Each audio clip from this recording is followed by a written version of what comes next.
So in this video, I'm going to talk about the good old question of whether or not does equipment actually matter. And if you want to turn something looking amateur like this, really beginner, you don't really have an idea, what if I told you that if you put your camera right here, and if you put your camera instead of doing this, you can do this instead in the same exact vicinity. I'm going to show you guys whether or not equipment really matters.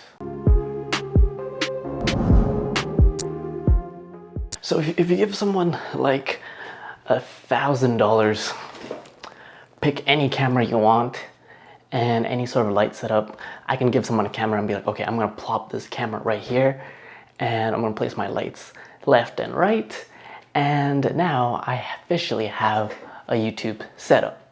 But do you really? And I'm all about the school of thought of like, equipment doesn't really matter until it does.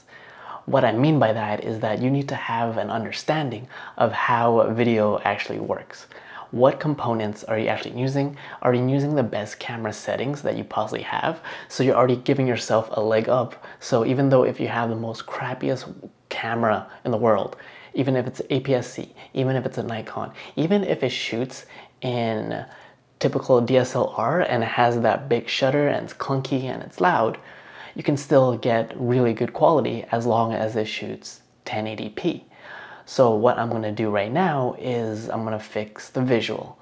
So right now, yes, right, reading my script here, if I were to just simply flip the camera around and instead of me being here, I'm actually gonna be here because it looks a little bit more interesting and you look in the backdrop, it's all right, but these two lights pointing at me gives me a really flat look. The light on the ceiling is a little complicated. So I'm gonna flip the camera around, right?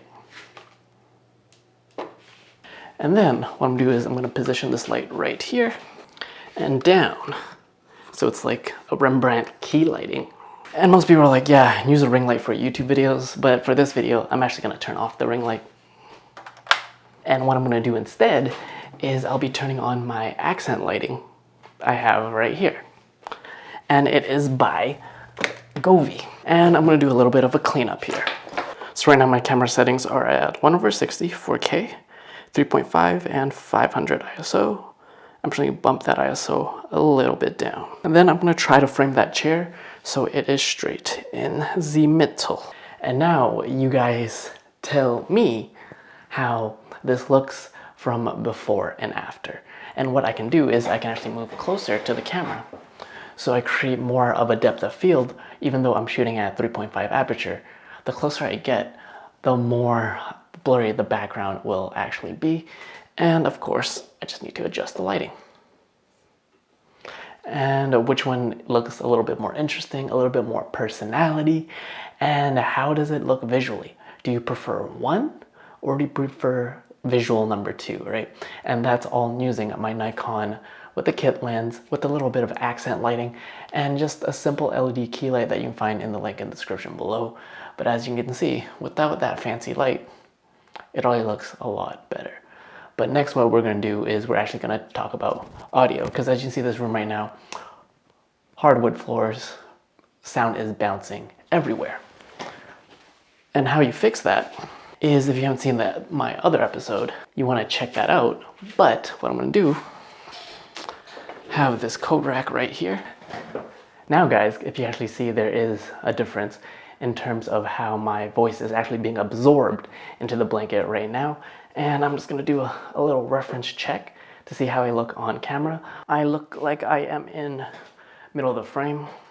Bring this light a little closer, point this right down, maybe remove my glasses. And now, as you can see, what I'll be doing is I'll be applying a little bit of de-reverb so it removes the echoing in post-processing, aka in Adobe Premiere. Check that video out first. And now we covered to make your background a little bit more interesting, have a little bit of poster up, a bit of personality, a show about the audience, about who you are. I'm a big Tupac fan, as well as Marvel. And as well as what we're gonna do next is we're gonna talk about is equipment, right? So we're gonna talk about what actually matters. So what if I actually pick this ring light right here, So it creates more of a softbox effect. And to give you all a little bit of reference, off, on. And ideally I would have things on the shelf to make this a little bit more interesting, but I'll do that as I get more comfy getting situated into this new office of mine. But as you can see, the difference between, hey, does equipment matter? If I just planted this camera onto the corner and being like, hey, this is a really good spot to film, and I'm gonna have a $10,000 budget. Here's all the most expensive camera. I'm gonna shoot this video in 4K.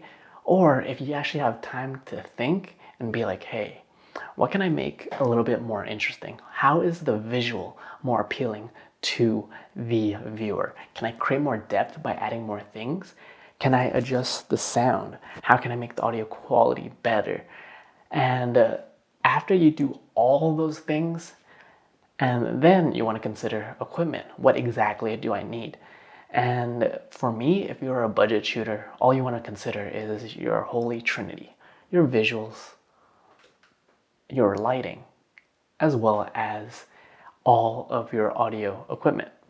And the times that audio and equipment does matter is that once you have the foundation of video and storytelling. Can you tell a compelling story and have people keep watching? That is when equipment will matter after the fact. If you give anyone, let's say Peter McKinnon or Casey Neistat, a little point and shoot, chances are their video is going to be a lot better than yours. Why? That is because it's all about storytelling. And if you give Casey Neistat a $200 camera versus a $20,000 camera on a budget, is quality going to matter to them? Of course. That is when they're going to apply everything that they know to whatever equipment that they have. And I'm not about saying, does equipment matter? Of course it matters down the road, but it's all about using what you got and then making the best out of it. And if you can see what I just started off with this video, just in the nook of this corner, this desk, and you're like, wow, to see where I'm at now. And over time, as the more videos you film, you're gonna get more comfortable in seeing that, hey, it's not just about placing a camera and talking to it. It's more about visual storytelling, audio, how are you narrating your videos, as well as how are you presenting yourself on camera and your personality, right? And what kind of story that you're telling. Of course, if I put on, let's say, my FTZ mount and shoot this 1.8, it will look a lot more cinematic.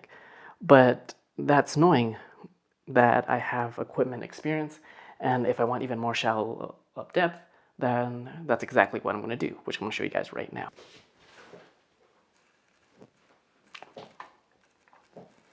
So now, guys, I am shooting at 35 mil, technically 1.8, so you're looking at 50 to 60 mil, and that is the sound of the actual focusing motor.